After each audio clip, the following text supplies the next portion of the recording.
এটা কিন্তু সত্যি কথা, মেয়েদের বিয়ের পরে কিছু করা উচিত। স্বামীর যতই থাকুক তারপরও মেয়েদের কিছু করা উচিত। হাজবেন্ডকে যদি আপনি 10 টাকা দেন, আপনি তার কাছ থেকে 100 টাকা চাইয়ে নিতে পারবেন, সেই সাহস আপনি পাবেন। কিন্তু আপনি যদি সব সময় তার কাছ থেকে চাইতে থাকেন, ছোট হন, বারবার ছোট হন। কিছু কিছু স্বামীরা এটা ভালো চোখে দেখে না।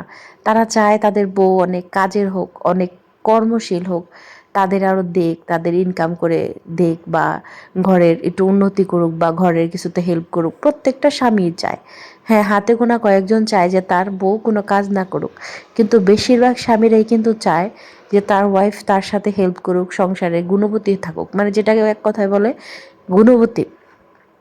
প্রত্যেকটা স্বামী চায়। এজন্য প্রত্যেকটা মেয়ের উচিত বিয়ের পরে কিছু না কিছু একটা কাজ চেষ্টা করার, যেটা থেকে আপনি কিছু ইনকাম করতে পারবেন, যে কিছু আর্ন করতে পারবেন। ওটা থাকবে আপনার ছুতা, যে হ্যাঁ আপনি কিছু করেন। আপনার জামাইরা আপনি 50 টাকা দিলে পরবর্তীতে 1 মাস পর আপনি 1000 টাকা নিতে পারবেন।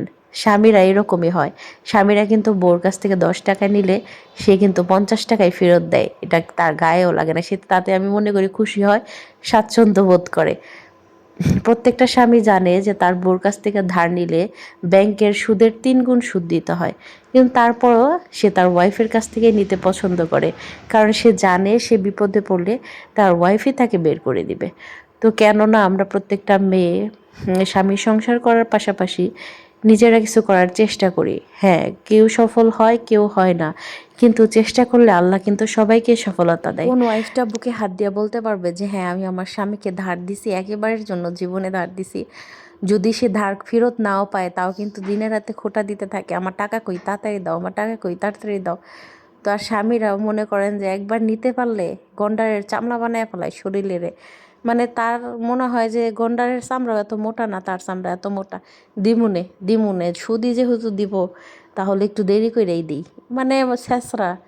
আর প্রত্যেকটা ঘরের বউ কিন্তু স্বামীর বিপদে পড়লে নিজের কাছে না থাকলেও ধার করে আইনা দেয়। বউয়েরা এমনই হয়, কারণ স্বামীর সংসার নিজের সংসার। তারপরও বলবো যে আপনি যদি কিছুই না করেন, আপনার সংসারে একটু মূল্যটা কমেই যাবে।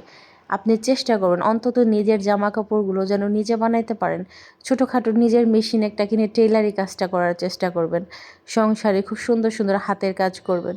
বাহিরে যদি না যাইতে দেয়, আপনি ঘরে বসে বসে হাতের কাজ করবেন, বা যে কোনো একটা কিছু অনলাইনে কাজ করার চেষ্টা করবেন। হতে পারে সেটা থাম্বনেইল ডিজাইন, হতে পারে সেটা গ্রাফিক ডিজাইন, হতে পারে সেটা আপনার যে কোনো কাজ। কারণ এখন আমরা জানি নেট দুনিয়ায় ফ্রিল্যান্সিং আছে, কত কাজ আছে। তো আমরা সবাই চেষ্টা করব কোনো না কোনো কাজ করার জন্য, ইনশাল্লাহ। আর এতে করে আমাদের সংসারে আমাদের সম্মানটা কিন্তু বাড়বে, ইনশাল্লাহ, কমবে না।